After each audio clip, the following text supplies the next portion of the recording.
pendakian malam yang tidak terlupakan. Di sebuah kota kecil yang dikelilingi oleh pegunungan, terdapat sebuah gunung yang selalu menarik perhatian para pendaki. Gunung Lintang, begitu nama gunung itu disebut, terkenal dengan pemandangannya yang indah dan jalur pendakian yang menantang. Namun, ada satu hal yang selalu membuat orang merasa cemas. Tentang gunung ini terdapat cerita-cerita gelap yang beredar di kalangan penduduk lokal. Menurut cerita yang beredar, gunung ini pernah menjadi tempat pembantaian pada zaman penjajahan. Sebuah desa yang terletak di kaki gunung dihancurkan oleh serdadu Belanda. Dan konon, arwah mereka yang mati dengan cara kejam masih bergentayangan di sekitar gunung. Namun, cerita-cerita tersebut hanya dianggap sebagai legenda belaka. Hingga suatu hari, sebuah kelompok pendaki memutuskan untuk membuktikan bahwa itu hanya cerita belaka. Kelompok ini terdiri dari 5 orang pendaki muda: Andi, Dimas, Lila, Rani, dan Agus. Mereka adalah sahabat lama yang memiliki semangat tinggi untuk menjelajah dan mendaki gunung-gunung besar. Pada suatu akhir pekan, mereka merencanakan pendakian ke Gunung Lintang dengan niat untuk mencapai puncaknya dan kembali dalam 1 hari. Mereka berangkat dengan optimisme tinggi, mengabaikan segala peringatan tentang gunung yang penuh misteri itu. Saat mereka mulai mendaki pada sore hari, suasana di sekitar mereka terasa semakin sunyi.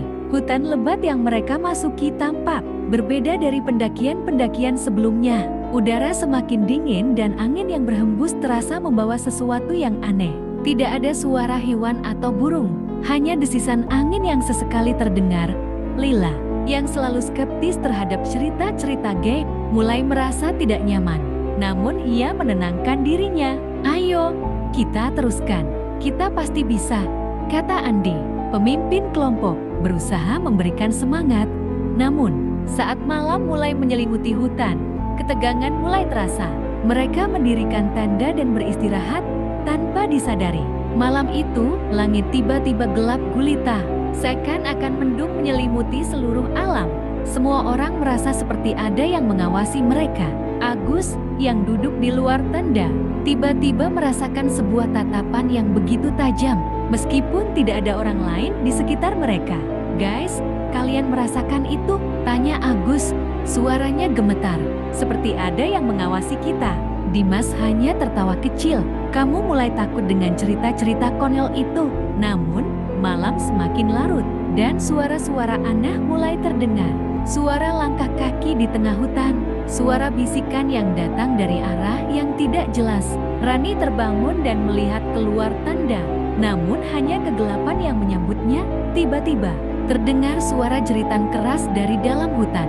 Jauh di luar jangkauan mereka, Lila, yang terbangun karena suara tersebut, menatap Dimas dengan tatapan kosong. Apakah itu? Sosok itu tidak bisa dilihat dengan jelas, tetapi mata yang menyala dari bayangan itu tampak menatap mereka dengan tajam, seolah-olah mengenali mereka. "Rani, tutup tenda sekarang!" teriak Lila panik, mengguncang sahabatnya.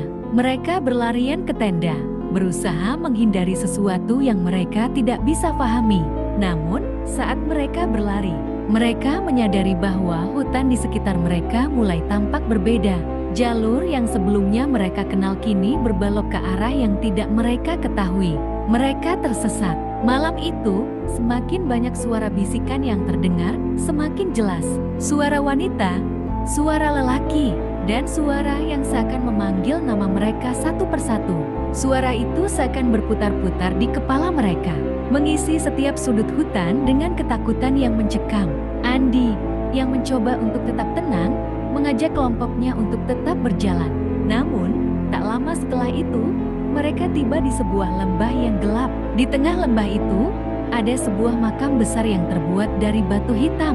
Batu-batu tersebut dipenuhi lumut dan terlihat sangat tua, seperti ada sesuatu yang tidak wajar di sana.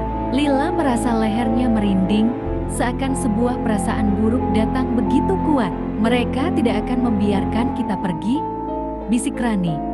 Matanya mulai kosong. Tiba-tiba, tanah di sekitar mereka bergetar, dan suara derap langkah berat semakin dekat, tanpa ada yang melihatnya. Sesuatu melintas di depan mereka dengan kecepatan yang tidak wajar. Mereka mencoba berlari, namun kaki mereka terasa berat, seperti ada sesuatu yang menahan mereka. Dalam kebingungannya, Dimas akhirnya menemukan sesuatu yang sangat mengerikan.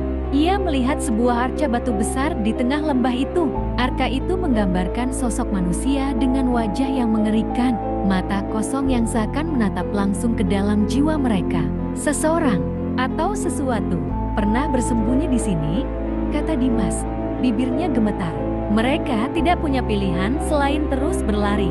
Tetapi semakin jauh mereka berlari, semakin mereka merasa seperti dikepung oleh sesuatu yang tak tampak. Di tengah pelarian mereka, Andi mendapati sebuah jalan setapak yang tampak familiar. Namun ketika mereka mengikutinya, jalan itu malah membawa mereka ke sebuah jurang yang dalam, yang terlihat seperti kehampaan tanpa dasar. Sekelompok makhluk yang tampaknya berwujud kabut hitam mulai menyelimuti mereka, dan satu persatu mereka menghilang, ditarik masuk ke dalam kegelapan, tertelan oleh dunia yang tak diketahui. Rani, yang terakhir kali dilihat, berteriak sebelum akhirnya lenyap, meninggalkan gema yang menggema di sepanjang lembah. Pagi harinya, sebuah tim SAR ditemukan oleh para pendaki lain yang hendak mendaki. Mereka hanya menemukan tenda yang terbengkalai dan jejak kaki yang mengarah ke jurang. Tidak ada tanda-tanda kehidupan. Gunung Lintang tetap menyimpan rahasia gelapnya. Dan kisah ini menjadi legenda baru yang menghantui pendaki yang berani mengujinya.